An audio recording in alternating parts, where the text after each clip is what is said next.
मित्रों, विंध्य कल्पना में आपका स्वागत है। अभी हम अध्याय 2 गीता सार पर हैं।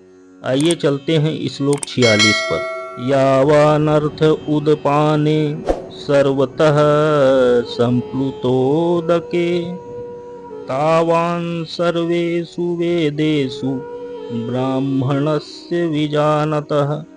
कुछ संस्कृत शब्दों के अर्थ। यावान यानी जितना सारा, अर्थ यानी प्रयोजन होता है, उदपाने यानी जलकूप में, सर्वतः यानी सभी प्रकार से, संप्लुत उदके यानी विशाल जलाशय में, तावान यानी उसी तरह, सर्वेषु यानी समस्त, वेदेषु यानी वेदों में, ब्राह्मणस्य यानी परब्रह्म को जानने वाले का, विजानतः यानी पूर्ण ज्ञानी का। अर्थात श्री कृष्ण अर्जुन से कहते हैं, एक छोटे से कूप का सारा कार्य एक विशाल जलाशय से तुरंत पूरा हो जाता है। इसी प्रकार वेदों के आंतरिक तात्पर्य जानने वाले को उनके सारे प्रयोजन सिद्ध हो जाते हैं। इस श्लोक का यही अर्थ है। और थोड़ा समझते हैं। वेदों के कर्मकांड विभाग में वर्णित अनुष्ठानों एवं यज्ञों का ध्येय आत्म साक्षात्कार के क्रमिक विकास को प्रोत्साहित करना है। अतः आत्म साक्षात्कार का अर्थ है कृष्ण को तथा उनके साथ अपने शाश्वत संबंध को समझना। जीवात्माएं भगवान के अंश स्वरूप हैं, अतः प्रत्येक जीव द्वारा कृष्ण भावनामृत को जागृत करना वैदिक ज्ञान की सर्वोच्च पूर्णावस्था है। श्रीमद् भागवत में लिखा है, अहो बत स्वपचोतो गरीयान यज्जिह्वाग्रे वर्तते नाम तुभ्यम। यानी इसका तात्पर्य है कि जिसकी जिह्वा के अग्रभाग में आपका नाम है, वह बड़ा ही भाग्यशाली व्यक्ति है। हे प्रभु, आपके पवित्र नाम का जाप करने वाला भले ही चंडाल जैसे निम्न परिवार में क्यों न उत्पन्न हुआ हो, किंतु वह आत्म साक्षात्कार के सर्वोच्च पद पर स्थित होता है। ऐसा व्यक्ति अवश्य ही वैदिक अनुष्ठानों के अनुसार सारी तपस्याएं संपन्न किए होता है।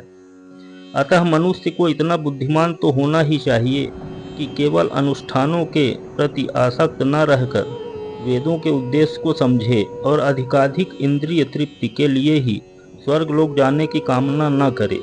इस युग में सामान्य व्यक्ति के लिए न तो वैदिक अनुष्ठानों के समस्त विधि विधानों का पालन करना संभव है और न सारे वेदांत तथा उपनिषदों का सर्वांग अध्ययन कर पाना सहज है। वेदों के उद्देश्य की संपन्न करने के लिए प्रचुर समय, शक्ति, ज्ञान तथा साधना की आवश्यकता होती है।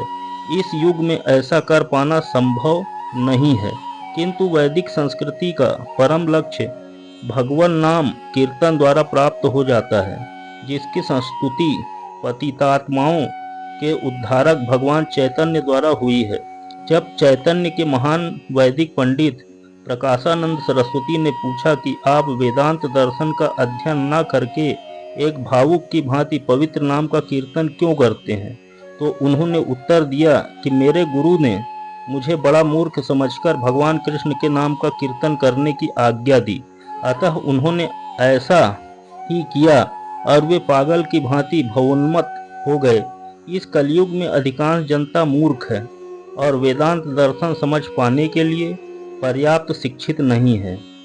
वेदांत दर्शन के परम उद्देश्य की पूर्ति भगवान के पवित्र नाम का कीर्तन करने से हो जाती है। वेदांत वैदिक ज्ञान की पराकाष्ठा है और वेदांत दर्शन के प्रणेता तथा ज्ञाता भगवान कृष्ण हैं। सबसे बड़ा वेदांती तो वह महात्मा है जो भगवान के पवित्र नाम का जप करने में आनंद लेता है। संपूर्ण वैदिक रहस्यवाद का यही चरम उद्देश्य है।